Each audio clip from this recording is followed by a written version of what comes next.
The UFC has finally managed to make its way to New York City for the first time since UFC 7 in Buffalo in September 1995. A ban has been lifted to allow UFC 205 Alvarez vs McGregor at Madison Square Garden, and there are 3 title bouts on the card. Lightweight champion Eddie Alvarez will square off with bantamweight champion Conor McGregor in the 155-pound belt on the line, while welterweight champion Tyron Woodley and Thompson go head-to-head. Women's strawweight champion Joanna Jedrzejczyk meets Karolina Kowalkiewicz as well, and there are a number of big names scattered throughout the entire card. The UFC 205 Alvarez vs McGregor is coming up Saturday, November 12, 2016, 10 p.m. That's the main card, Eastern Time, at the Madison Square Garden in New York City, New York. And you can watch the preliminaries on Fox Sports 1 and UFC Fight Pass, and the main card on pay-per-view. For the lightweight championship bout, the main card, Alvarez, who's 28-4, a former 2-time Bellator champion, stunned Rafael dos Anjos in July, while McGregor, who's 23, avenged his welterweight loss to Nate Diaz in their August rematch. Alvarez has a massive edge on the mat, but can he get McGregor, who has 3 submission losses, down to the ground? Standing up, McGregor probably has the edge, and the Irish superstar could ride that to a close decision. Our pick for this fight is McGregor. For the welterweight bout, Woodley, who's 16-3, upset Robbie Lawler with a knockout win in July, and Thompson, who's 13-1, handled Rory McDonald in June to earn this shot. Woodley is a strong wrestler and has knockout power, but he does not want to strike with Thompson, who is a wonderful kickboxer.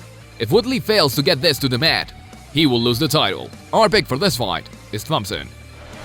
For the women's strawweight bout, Jedrzejczyk, who's 12-0, beat Claudia Gaella in a rematch by unanimous decision in July, and Karolina Kowalkiewicz defeated Rose Namajunas via split decision, also in July. This is a rematch from an amateur match back in Poland, where they are both from, and Jedrzejczyk submitted Kowalkiewicz in March 2012. She has not lost since, and she has gotten a lot better since then.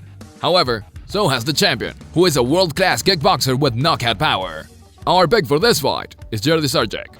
For the middleweight bout, Whiteman, who's 13-1, lost the middleweight title to Luke Rockhold in a December round, and a June rematch was cancelled due to a Whiteman injury. Romero, who's 12-1, is a former Olympic silver medalist who won a split decision over Ronaldo Jacare Souza in December.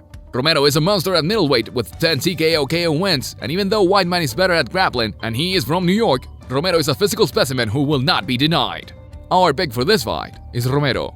For another welterweight bout, Gastelum, who's 12-2, has 2 split decision losses in his last 4 fights, but he beat former welterweight champion Johnny Hendricks by unanimous decision in July. Cerrone, who's 31-7 and won a contest, has 2 TKO wins and a submission win since moving up to welterweight, and Gastelum will be his toughest test yet. Gastelum is a versatile fighter, but not as nearly as much as Cerrone. Our pick for this fight is Cerrone. For the women's bantamweight bout, Tate, who's 18-6, won the title from Holly Holm in March and then lost it to Amanda Nunes in July, while Pennington, who's 8-5, has won 3 in a row. Pennington is probably a better striker, but Tate is a better striker than she showed against Holm, and she's better on the mat. Our pick for this fight is Tate.